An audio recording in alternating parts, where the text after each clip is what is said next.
Hello everyone. मैं अभिनव शुक्ला आपका बहुत बहुत स्वागत करता हूं लेट मी कोड के इस चैनल पर। और आज की इस वीडियो में हम समझने वाले हैं सी लैंग्वेज में लूप्स के बारे में। अब ये लूप्स क्या होते हैं, इसको हम यहाँ पर डेफिनेशन इसकी पढ़ेंगे, समझेंगे कि लूप हम किस तरह से यूज़ कर सकते हैं, और उसके बाद हम एक प्रोग्राम बनाएंगे जिसमें हम लूप को इम्प्लीमेंट करेंगे। और लूप कितने टाइप के होते हैं ये भी हम इस वीडियो में देखने वाले हैं। तो चलिए शुरू करते हैं इस वीडियो के साथ।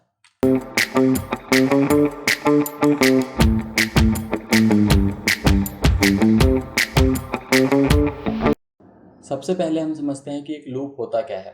तो प्रोग्रामिंग लैंग्वेज में a loop is used to repeat a block of code until the specified condition is met. यानी कि प्रोग्रामिंग लैंग्वेज में आपका लूप होता है, वो क्या करता है। आपको अगर जनरली भी लूप का मतलब पता हो तो लूप का मतलब होता है किसी काम को रिपीटेड करते रहना, या फिर एक आप लूप अगर आप जनरल लाइफ में देखेंगे तो होता है कि गोल घूमते रहना, कुछ इस तरह से बात होती है।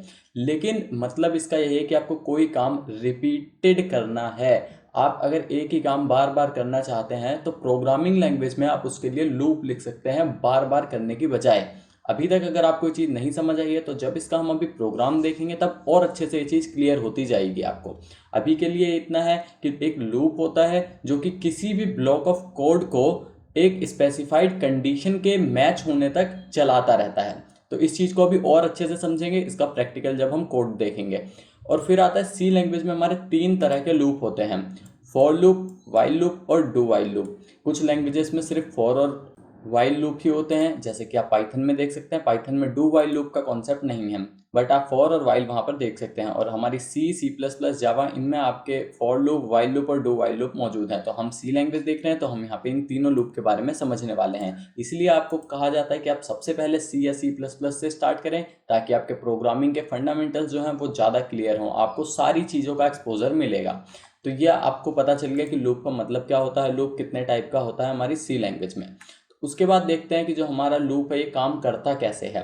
ये चीज़ आपको प्रैक्टिकली भी थोड़ी समझ आएगी, बट पहले थ्योरेटिकली इसको डिस्कस कर लेते हैं। The initialization statement is executed only once. एक हम यहाँ पर इनिशियलाइजेशन करते हैं, यानी कि आपकी स्टार्ट कहाँ से होनी है लूप की कंडीशन, वो हम पहले इसमें करते हैं और वो एक ही बार एग्जीक्यूट होती है। उसके बाद हम एक एक्सप्रेशन लिखते हैं जिसमें हम जो हमारा लूप है उसको टर्मिनेट कहाँ होना है, क्या कंडीशन चेक करनी है, वो सारी चीज़ें हम मेंशन करते हैं। और उसके बाद फिर क्या करते हैं हम कि जो हमारा लूप है वो कंडीशन चेक करता है, उसके बेसिस पर ट्रू या फॉल्स रिटर्न करता है, और उसी के हिसाब से वो अपनी कंडीशन जो है उसको अपडेट करता है या वहाँ से टर्मिनेट होता है। तो ये चीज़ आई थिंक आपको अभी तक क्लियर होगी, बट इसकी अंडरस्टैंडिंग और अच्छे से लेते हैं एक फ्लो चार्ट की हेल्प से। तो अब हमारा जो फ्लो चार्ट है इसमें देखिए, सबसे पहले हम क्या करते हैं, इनिशियलाइज करते हैं एक्सप्रेशन को। उसके बाद एक्सप्रेशन का मतलब कोई एक हम लूप का वेरिएबल बनाते हैं जिसको हम इनिशियलाइज करते हैं उसकी किसी न किसी वैल्यू से, कि वो स्टार्ट कहाँ से होना है। उसके बाद हम टेस्ट करते हैं अपने एक्सप्रेशन को, यानी जो हमने लिखा है और फिर किसी कंडीशन से हम मैच करना चाहते हैं। अगर वो कंडीशन फॉल्स है तो आपका देखिए ये डायरेक्ट बाहर आ जाएगा लूप से, कि लूप की बॉडी के अंदर जाएगा ही नहीं। जो लूप की बॉडी के बाहर वाला स्टेटमेंट है, आपका कोड का ब्लॉक है, वो एग्जीक्यूट होगा। और अगर आपकी कंडीशन ट्रू हुई तो लूप की बॉडी में जाएगा, जो भी एक्सप्रेशन होगा वहाँ पे, क्योंकि आप ये मल्टीपल टाइम्स कर रहे होते हैं तो आपका जो एक्सप्रेशन है वो अपडेट होगा। लूप वेरिएबल की वैल्यू आपकी इंक्रीमेंट डिक्रीमेंट कुछ हो रही होगी, उस हिसाब से आपका जो एक्सप्रेशन है वो अपडेट होगा। फिर ये दोबारा कंडीशन को टेस्ट करने जाएगा, कि जो आपने एक्सप्रेशन लिखा हुआ है टेस्ट करने के लिए कि अगर वो ट्रू या फॉल्स हो तभी जाए। तो जितनी बारी वो आपका एक्सप्रेशन ट्रू होगा ये आपका लूप की बॉडी एग्जीक्यूट होगी, और जैसे ही फॉल्स होगा वो आपका उस कोड ब्लॉक से बाहर आ जाएगा, यानी लूप की बॉडी में जाएगा नहीं, नेक्स्ट जो आपका ब्लॉक होगा वहां पहुंच जाएगा। तो आई थिंक इतनी चीज़ आपको थ्योरेटिकली अंडरस्टैंडिंग हो गई होगी कि लूप का क्या मतलब है। अब इसको प्रैक्टिकल देखते हैं और फिर समझते हैं, तो आपको ज़्यादा अच्छे से चीज़ें क्लियर होंगी। तो अब हम अपने सी के कंपाइलर पर आ चुके हैं, कोड एडिटर पर। तो यहाँ पर अब हमारे पास ये हमने मेन फंक्शन बना रखा है, अपनी हेडर फाइल्स इंक्लूड कर रखी हैं। हमारा जो मेन फंक्शन होता है उसके बाद रिटर्न 0, आपका जो बेसिक स्टार्टर कोड होता है वो मैंने यहाँ पर लिख रखा है। और ये प्रिंट एफ लिख रखा है ताकि जो भी आपका वो नेक्स्ट लाइन का मैसेज आता है वो आपका हमेशा नेक्स्ट लाइन में आए, जो भी आपका आउटपुट है वो आप क्लियर से देख सकें। तो एक मैं यहाँ पर सिंपल आपको पहले प्रिंट एफ की स्टेटमेंट चला के दिखा देता हूँ कि यहाँ पर हम नॉर्मल कुछ भी प्रिंट कर सकते हैं। लेट्स से मैंने हेलो प्रिंट किया, और उसके बाद जो भी आपका ये रनिंग की एक स्टेटमेंट है वो आपको क्लियर हो जाएगी। तो यहाँ पर इसको अगर मैं रन करता हूँ तो आप देखिए हेलो प्रिंट हुआ, और जो आपका प्रेस एनी की टू एंटर है वो आपका न्यू लाइन में आया। वो आपका न्यू लाइन में इसलिए आया क्योंकि यहाँ पर मैंने ये प्रिंट एफ न्यू लाइन का लगा रखा है। तो आई थिंक इतनी चीज़ आपको क्लियर होगी। अब हम समझते हैं लूप के बारे में। तो लूप में जनरली मैंने जैसा आपको पहले बताया, एक आपके यहाँ पर आप फ्लो चार्ट के हिसाब से चलते हैं। चलिए देखिए आप फ्लो चार्ट में देखिए इनिशियलाइजेशन एक्सप्रेशन, और जैसा हमने थ्योरेटिकल पार्ट में भी देखा था, तो पहले एक आपको लूप वेरिएबल इनिशियलाइज करना होगा। लेट से मैंने बना दिया int I is equals to 1, तो यहाँ पर मैंने एक लूप का वेरिएबल बना दिया। अब आपका सिंटेक्स कुछ इस तरह से होता है, फॉर, आप पहले फॉर लिखेंगे, इसको मैं यहाँ नीचे कर देता हूँ, उसके बाद आप लिखेंगे, आप ब्रैकेट्स लगाएंगे, स्क्वायर ब्रैकेट्स, और आप यहाँ पर लूप वेरिएबल लिखेंगे आई। अब आपने आई की वैल्यू यहाँ पर इनिशियलाइज कर दिया आई इज इक्वल्स टू 1, तो यहाँ पर आप इसको डायरेक्ट आई लिख सकते हैं। और अगर आपने ऊपर यहाँ इनिशियलाइज नहीं करी है 1 के हिसाब से, तो भी आप कैसे करते हैं वो भी मैं आपको बताता हूँ। सो आई, एंड उसके बाद मैं क्या करूँगा, आई इज इक्वल्स टू और लेस देन लेट्स से 11, और ये कब तक चलना चाहिए, आई प्लस प्लस। आई थिंक अभी आपको ये चीज़ थोड़ी क्लियर नहीं होगी, या मैं आपको अभी एक्सप्लेन करता हूँ थोड़ा।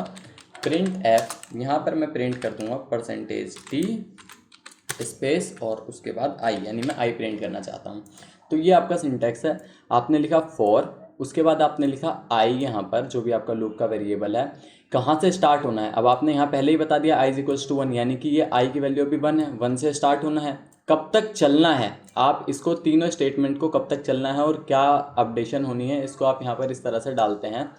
सो ये आपकी इनिशियल स्टेटमेंट है कि आपका जो लूप है वो शुरू कहाँ से होना है, ये आपका कहाँ तक लूप चलना है, और उसके बाद जो आपका वेरिएबल है यानी कि लूप वेरिएबल, उसमें इंक्रीमेंट होना है, डिक्रीमेंट होना है, किस तरह से। तो आई प्लस प्लस का मतलब होता है इंक्रीमेंट, यानी कि 1 से इसको बढ़ाते रहना है। और उसके बाद अगर ये कंडीशन ट्रू है, लेट्स से आपकी वैल्यू अभी यहाँ पर कितनी है 1, क्या 1 आपकी 11 से छोटी है, हाँ है। उसके बाद आप यहाँ पर आएंगे प्रिंट एफ, यानी कि आप इसको प्रिंट कर देंगे, और यहाँ आते ही आपकी वैल्यू हो जाएगी 2। जैसे ही आपने कंडीशन चेक करी 1 इससे छोटा है, ठीक है, और उसके बाद यहाँ इसकी वैल्यू हो गई 2, और फिर ये इस ब्लॉक में घुसा।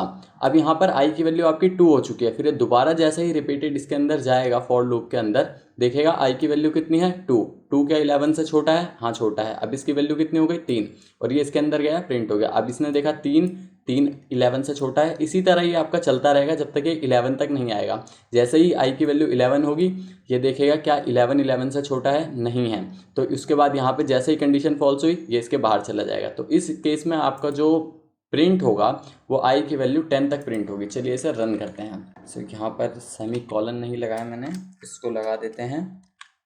अब इसे रन करते हैं। देखिए 1 2 3 4 5 6 7 8 9 10 ये आपका प्रिंट हो गया है इस तरह से। तो इस तरह से आप लूप की हेल्प से इसको प्रिंट कर सकते हैं। अब आपको दूसरी कंडीशन बताता हूँ। लेट्स से आपने यहाँ पर आई को इनिशियलाइज कर दिया कुछ इस तरीके से आई, और इसमें आपने इनिशियल वैल्यू नहीं थी, तो आप यहाँ बता सकते हैं कि कहाँ से इसको शुरू होना है। लेट्स से मैं चाहता हूँ कि ये मेरा 5 से शुरू हो, तो मैंने आई इज इक्वल्स टू 5 यहाँ पर दे दिया, जितने से भी इसको शुरू करना है।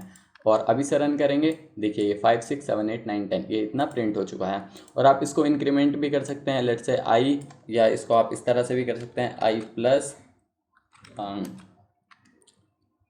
आई is equals to I plus 3, और इसे रन करते हैं। देखिए 5 और 8 इस तरह से आप कर सकते हैं कि कंडीशन में आप जितने का इंक्रीमेंट चाहें उतना बढ़ा सकते हैं। इसको यहाँ पर ये डाल सकते हैं कि आपका ये कब तक चलते रहना है। ये सारी चीज़ें आप यहाँ पर लूप में इनिशियलाइज कर सकते हैं, और आप वेरिएबल्स भी बना सकते हैं। अब लेट्स से कि मैं एक और प्रोग्राम बना के दिखाता हूँ थोड़ी चीज़ क्लियर करने के लिए। लेट्स से मैं कुछ वेरिएबल बना लेता हूँ। Int I is equals to 2, and उसके बाद हम देखेंगे कि जैसे लास्ट कंडीशन है तो लास्ट स्टेटमेंट क्या होगी। लेट्स से फाइनल लिख लेते हैं इसको, फाइनल इज इक्वल्स टू, ये भी इंटीजर ही होने वाला है हमारा।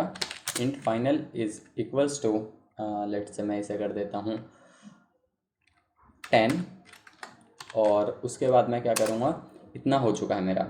अब मैं करूँगा फॉर, मेरा मैंने वेरिएबल बना रखा है आई, सो फॉर आई, और उसके बाद आई कब तक होगा, I is less than equals to final, और मैं इसको चाहता हूँ आई क्या हो मेरा, कि जो भी आई की वैल्यू है वो यहाँ पर इसको आई को 1 से डिक्लेयर करते हैं, और आई की वैल्यू मेरी क्या होनी चाहिए यहाँ पर इंक्रीमेंट। सो आई प्लस प्लस इसको हम इतना कर देते हैं।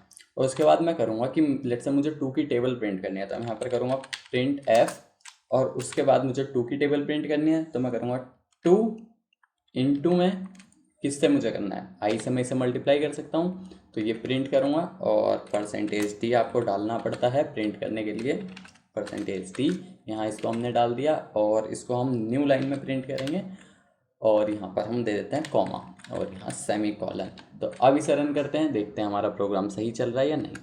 तो इसे मैंने रन किया, देखिए 2 4 6 8 10 12 14 16 18 एंड 20 जो 2 की टेबल होती है वो पूरी प्रिंट हो चुकी है। आप इसको जैसे चाहें वैसे प्रिंट कर सकते हैं।